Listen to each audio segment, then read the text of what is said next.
Welcome to Shalom World Podcast.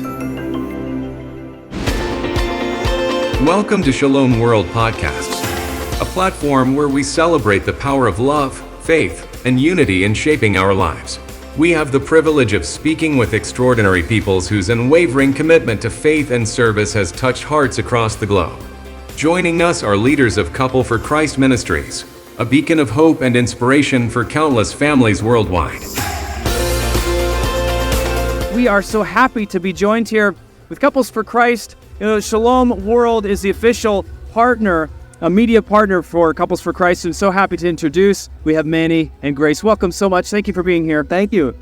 Now, you guys have been involved in Couples for Christ for a very long time. You're from the Philippines.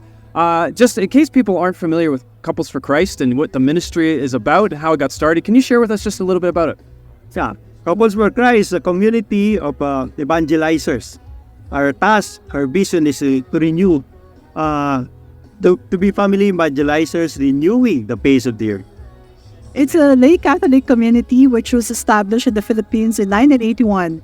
So we just celebrated the 42nd year this year. Wow, that's amazing. How long have you two been involved in Couples for Christ? For the past 24 years? Yes, 24 years. 24 years. Wow. And Couples for Christ, after 12 years, it created the family ministries. So that includes the Kids for Christ, the Youth for Christ, the Singles for Christ, the Handmaids of the Lord, and the Servants of the Lord. Well, I want to hear all about that. That's incredible. It sounds like it's a ministry that's been flourishing over the last number of years. We call that from the womb to tomb. Yeah, that's beautiful. That's beautiful. I love that because you hear Couples for Christ and you think that it's just couples. But I love that it's embodying every single person, all vocations and all phases in life. So that's beautiful. What inspired you to get involved with Couples for Christ? Well, our story really started with my husband joining Service of the Lord. By himself, he joined the Christian Life program, which is the entry program in our community. And after 13 weeks, I saw the difference in him. He started praying early in the morning, kneeling down, reading the scripture. And I said, what happened to this guy? Because, we could have been part of the statistics of broken families, if not for Couples for Christ. Because, I had vices before. So after you said 13 weeks? 13 weeks, yes. It's just the virtue, the patience, the love of the Lord began to take hold and start to flourish in your life. And so what did that do for your marriage? Well, it made us more united. Yeah. And our kids during those times was just 4 years old, 7 years old, and then 8 years old. So during those times, it was when we joined the Couples for Christ, and our children also joined the Kids for Christ. So we go on mission from time to time, going to the provinces, and even out of the country. To share God's love, to share God's goodness to other families and other communities. It kind of reminds me, your story a little bit there reminds me of how whenever we were having an issue with somebody, even if it's not your spouse in marriage, maybe it's somebody else, our instinct is always to want to, God, change the other person. Right? And we forget, Lord, would you change my heart first, right? And I love that about that's, the mission of like God wants to shape us and to change us. And then you see this lived out so beautifully in your encounter and your experience. And one thing good about Couples for Christ, because we have a weekly household meetings. We are grouped to about 4 or 5 couples, and then every week, once a week, we do have household meetings. It's actually a prayer meeting with worship, with prayers, with words of inspiration, and that actually strengthens us because couples supporting each other. Yeah. Are your kids still involved with Couples for Christ?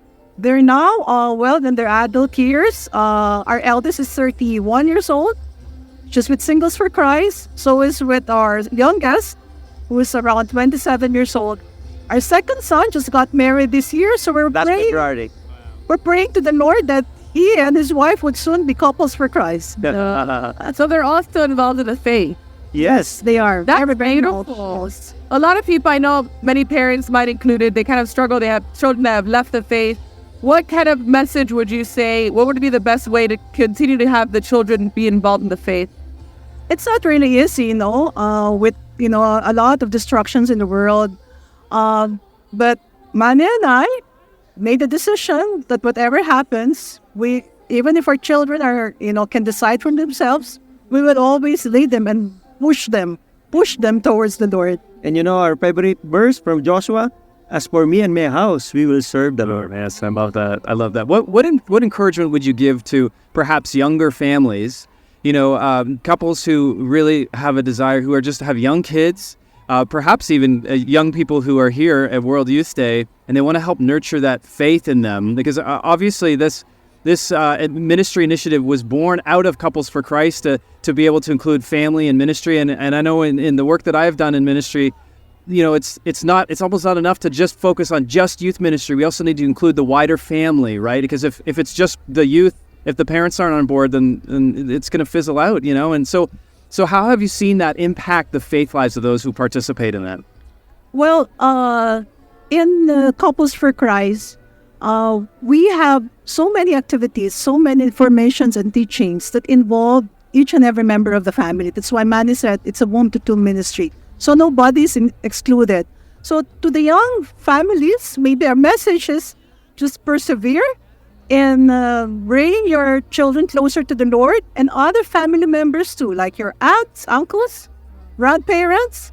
Because, this African saying, I think it's applicable in our Catholic faith. It takes a village to build a family, to raise children. And it's important to be a part of a community because there will be support from one another. That's beautiful. And one thing about the Kids for Christ, when we started our family, we have one-on-ones with our family. We have visioning.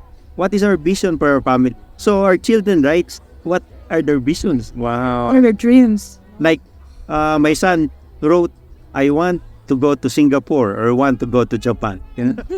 That's one of their visions. Amazing. That's awesome. Manny actually prayed for our son to have to be blessed with the gift of vocation. When they were smaller, our youngest said, I want to be a priest. But my other son said, no, Papa, I don't want to be a priest. I want to be a pope.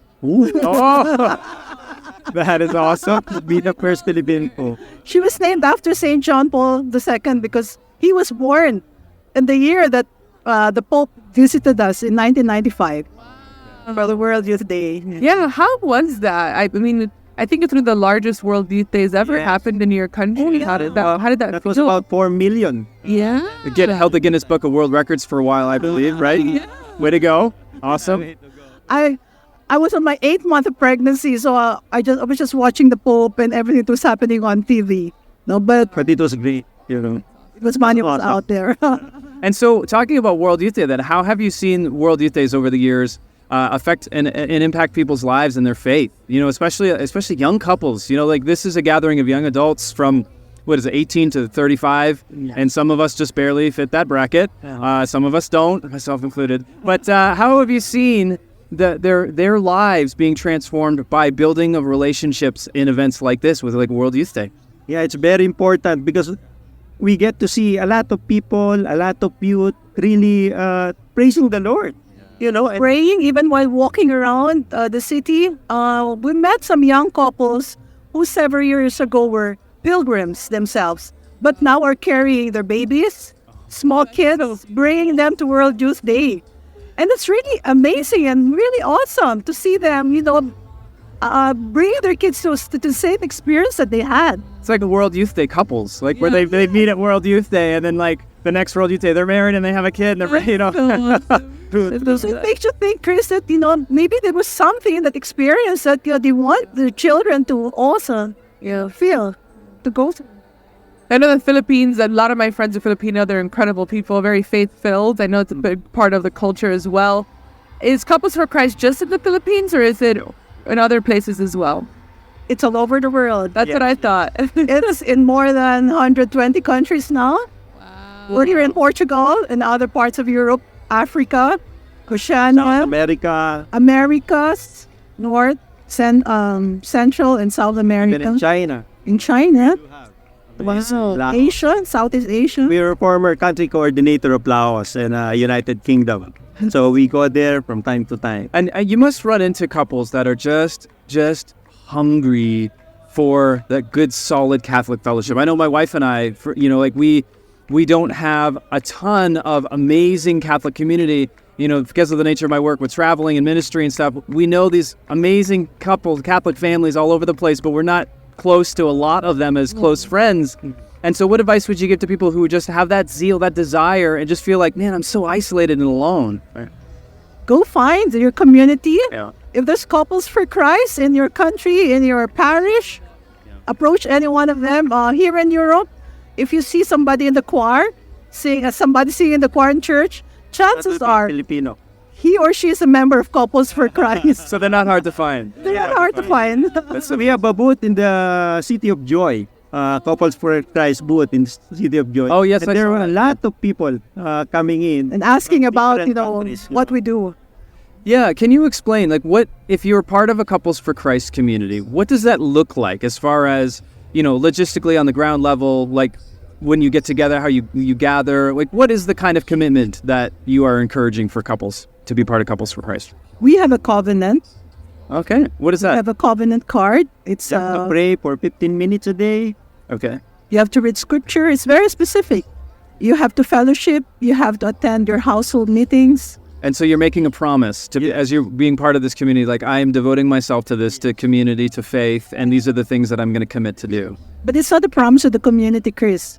It's your covenant with God. with God. Okay. It's just, the community is just an instrument. Yes, I love that. Oh, what a beautiful word, right? Even the band Prince George just performed.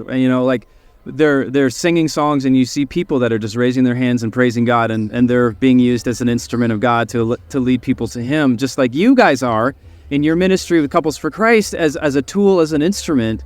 That's incredible. That's wonderful. Yeah, I can only imagine that there are couples around the world who are just so hungry and so longing to have good, solid Catholic fellowship and community to be part of. Man. And talking about music, we have a Live Loud band. You have a Live Loud.